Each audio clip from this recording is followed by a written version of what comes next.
Good morning, my dear students. This is Kirti Bhargav from Raghu International School. I hope you all are well and enjoying online classes. Let's start our subject Hindi. तो बच्चों, हमने अपने पिछले video में हमारे chapter 2 धम्मक धम्मक की चाल को कवर कर लिया था, जिसमें हमने उसके क्वेश्चन आंसर्स और अभ्यास प्रश्नों को देखा था. आज हम अपने वीडियो में भाषा और व्याकरण को देखेंगे. तो बच्चों, जैसा कि हमने धम्मक धम्मक की चाल पाठ में पढ़ा है कि हमें अपने बड़ों की बात ना मानने से क्या क्या नुकसान हो सकता है. जैसे धम्मक धम्मक ने अपने बंदर ताऊ की बात नहीं मानी थी और वह मुसीबत में पड़ गया था. तो आइए बच्चों, भाषा व्याकरण में हम अपने पहले प्रश्न को देखते हैं. दिए गए शब्दों के दो दो पर्यायवाची शब्द लिखिए. तो बच्चों, पर्यायवाची शब्द तो आपको पता ही है कि किसे कहते हैं. पर्यायवाची शब्द एक जैसे अर्थ देने वाले शब्दों को पर्यायवाची शब्द कहते हैं. तो एक जैसे जो अर्थ देते हैं उन शब्दों को पर्यायवाची शब्द या समानार्थी शब्द कहते हैं. समान अर्थ देने वाले समानार्थी होंगे. अब हम अपने पहले प्रश्न को देखते हैं. दिए गए शब्दों के दो दो पर्यायवाची शब्द लिखिए. तो हमारा पहला शब्द है सूर्य. तो सूर्य के पर्यायवाची होंगे सूरज और रवि. इसके बाद हमारा दूसरा शब्द है पेड़ और पेड़ के पर्यायवाची शब्द होंगे वृक्ष और तरु.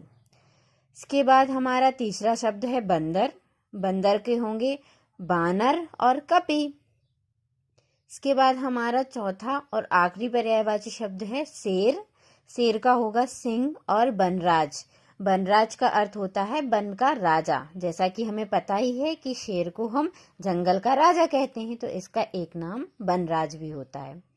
तो चलिए बच्चों, अब हम अपने दूसरे प्रश्न को देखते हैं. वर्णों को अलग अलग करके लिखिए. जैसे कि आपको एक उदाहरण दिया है शेर. हमने अपने पिछले वीडियो में पिछले जो पाठ था पाठ 1, उसमें हमने वर्ण विश्लेषण करना सीखा था. तो यह उसी के जैसे होगा वर्ण विश्लेषण.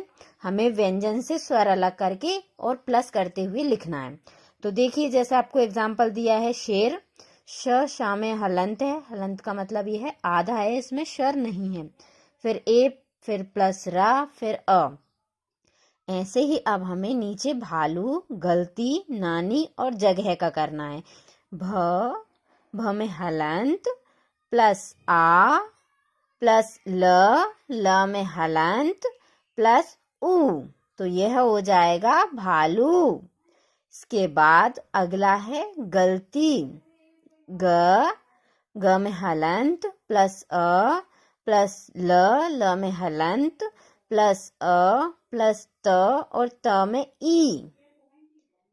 इसके बाद हमारा अगला है नानी. न में आ, फिर न में हलंत, फिर प्लस, फिर ई. ये हो जाएगा नानी. इसके बाद हमारा अगला शब्द है जगह. ज में हलंत, अ, फिर ग में हलंत, फिर अ, फिर ह और फिर अ. ऐसे ही हलंत के साथ लिखे हुए व्यंजन स्वर रहित होते हैं, मतलब आधे होते हैं.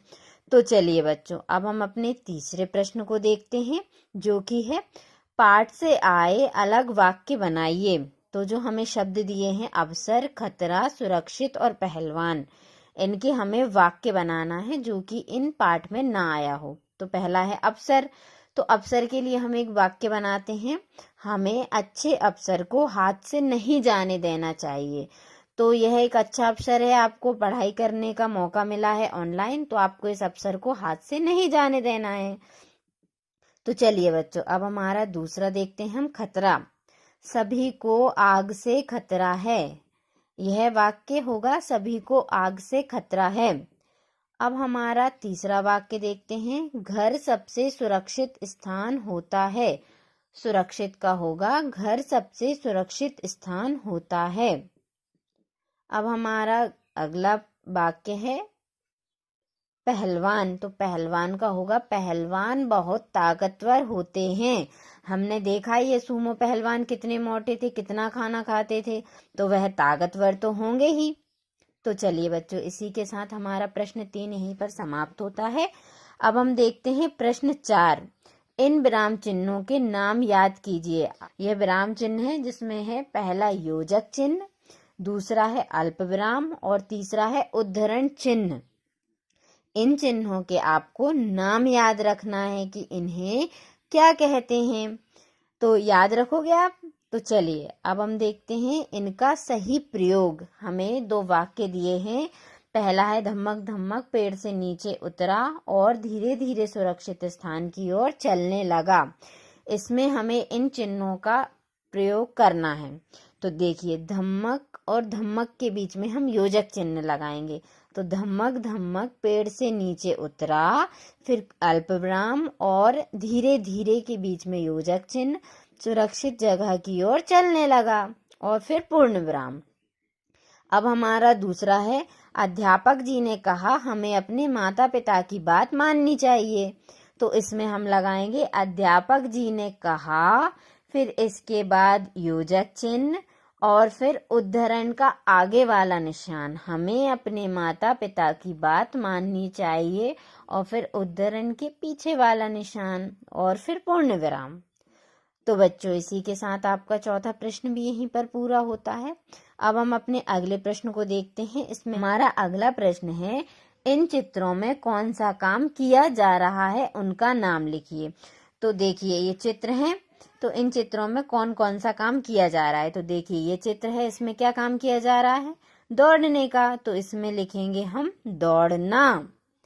फिर इसके बाद जो सेकंड प्रश्न है, उसमें एक बच्ची अपनी बुक लिए है और वह पढ़ रही है। तो यह काम क्या होगा? पढ़ना। तो इसमें हम लिखेंगे पढ़ना। तो चलिए बच्चों, अब हम अपने तीसरे चित्र को देखते हैं। इसमें क्या हो रहा है? इसमें एक बच्चा पढ़ा रहा है। तो इसमें हम लिखेंगे पढ़ाना। और फिर अपने अगले चित्र को देखते हैं। उसमें क्या हो रहा है? सो रहा है एक बच्चा। तो हम उसमें लिखेंगे क्या क्रिया हो रही है, ये तो आप खुद से बता सकते हो जी, सोना। तो बच्चों, इसी के साथ हमारा आज का ये वीडियो यहीं पर समाप्त होता है। बाकी का हम अगला चैप्टर अपने अगले वीडियो में कवर करेंगे। आपके इंटरनल एग्जाम्स के लिए आपको बहुत अच्छे से तैयारी करना है और अपने फर्स्ट और सेकंड चैप्टर का अच्छे से रिवीजन करना है। Thank you.